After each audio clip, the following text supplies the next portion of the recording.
Sairam. Consider a soccer match between two rival teams. We have 11 players playing against each other from both the teams.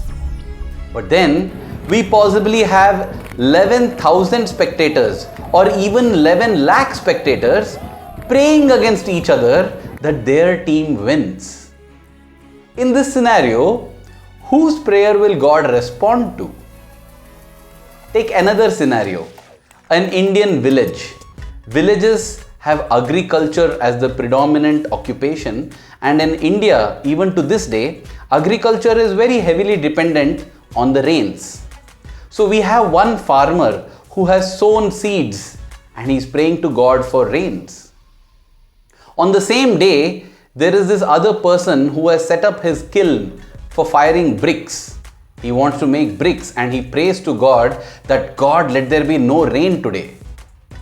Now in this scenario, whose prayer is God going to listen to? Well, I can list out hundreds and thousands of such scenarios where there are opposing prayers. My question is, when there are opposing prayers, whose prayer does God listen to? Is there a formula or is there a theory based on which we can ensure that the prayers we make are always answered? I would like to share a personal experience and a few insights that have been gathered by Swami's grace.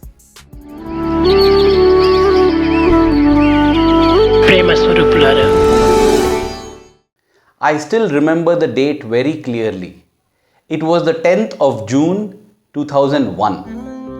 The Silver Jubilee celebrations of the General Hospital at Bangalore. Swami was at Brindavan and I was a student there studying my undergraduation. Now, one of the ways in which we would try to get interactions with Swami most easily and commonly is by writing letters. In fact, writing letters even to this day continues to be one of the 5 ways through which I connect to Swami. For the other 4 ways, do have a look at this video that is linked above.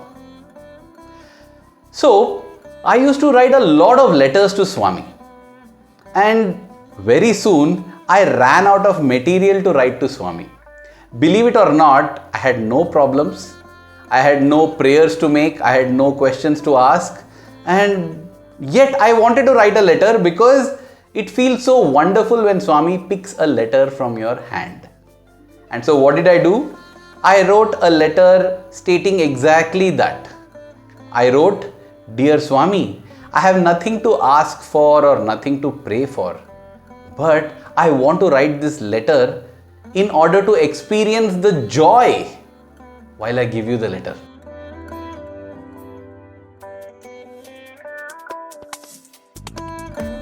So with this letter, I went and sat in a place where I thought there is a high probability of Swami coming. The music came on and out walked that beautiful, lovable form in orange.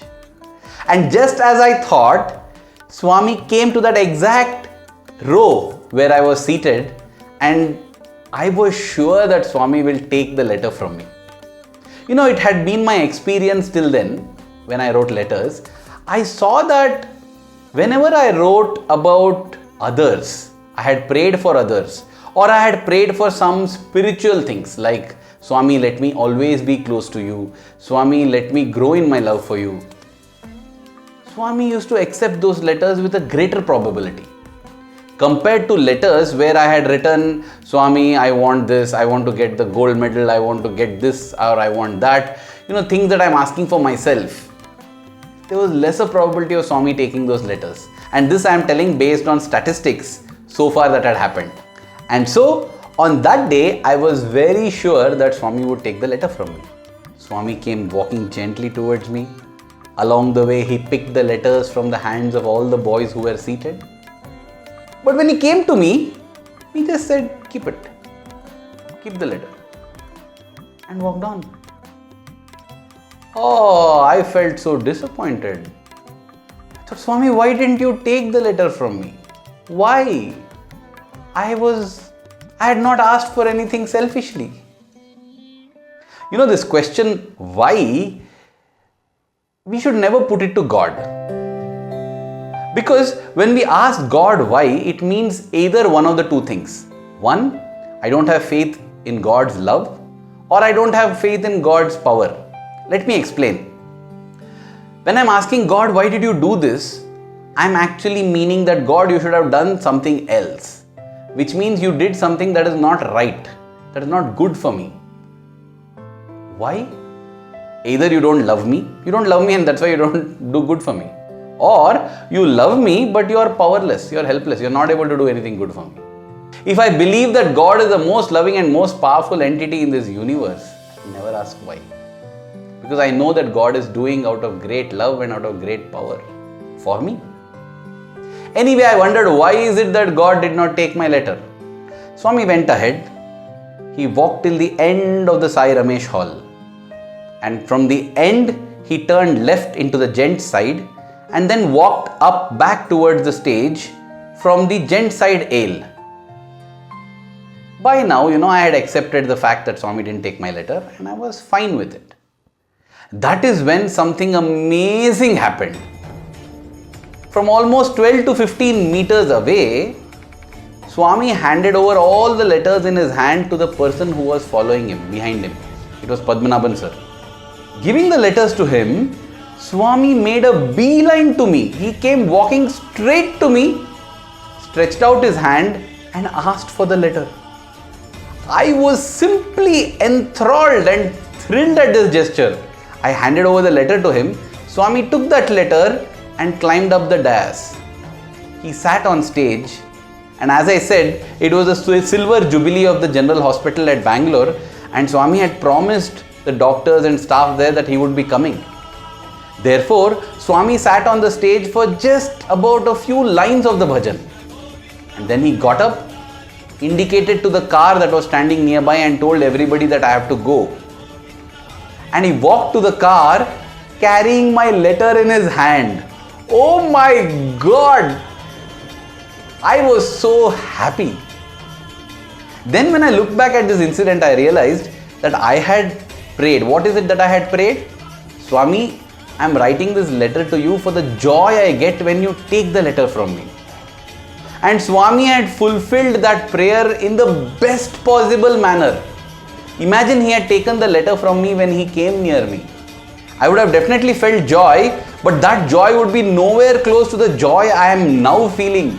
Even now, as I recollect this incident, I feel so special, I feel so blessed, I feel so grateful to Swami.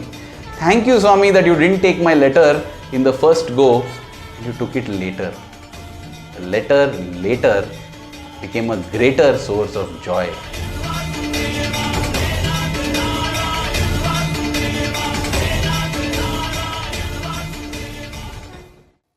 Well, in that case, it was a letter taken just 5 minutes later. Sometimes it might become 5 weeks later, 5 months later, or 5 years later. Whatever be the case, rest assured that it is the best possible manner in which that prayer can be fulfilled. And that is why Swami is doing it. It became easy for me to accept it because I experienced joy. And I told myself in the heart that Swami is doing it for my good, for my best. Could I say that to myself even if Swami had not taken my letter?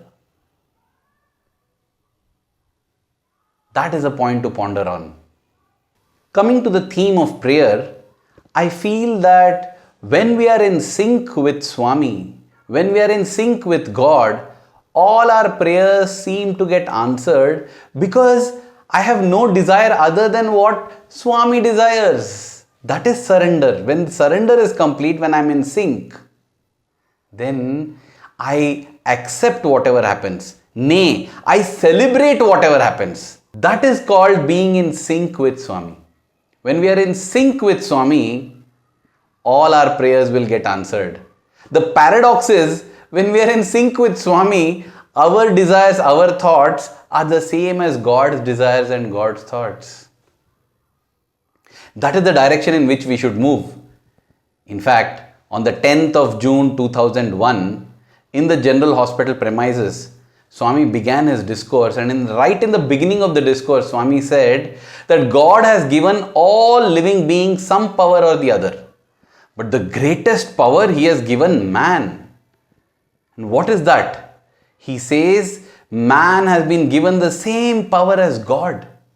But for that, instead of spending time and energy to travel lakhs of miles in outer space, he should spend time and energy to travel within into the inner space. That is only what is meant by getting in sync with God. Being in touch with God who is in our heart always. And when that happens, automatically all our prayers will get answered. So, it is not about whose prayer God listens to in that football match. In that soccer match, the master plan has already been planned and executed. And when we are in sync with that master plan, we celebrate whatever happens. So too, whether it is going to rain or not, has already been planned in the master plan. We only need to get in sync with that. When we are in sync with it, we become actors in this magnificent cosmic drama, doing our roles and playing our script without being worried whether I am the hero or the villain. Because God only looks at how well we act. It doesn't matter what the role is, because He is the one who has given us whatever role we are in. So, in order to ensure that our prayers get answered, we have to get in sync with Swami. And getting in sync with Swami or God means going closer towards selflessness. Because God is love. And what is love? Swami would say love is selflessness, self is lovelessness. The more selfless we become, the greater the probability of our prayers getting answered. I hope these thoughts and this experience thrilled you as much as it thrilled me. Thank you. Jai Sai Ram.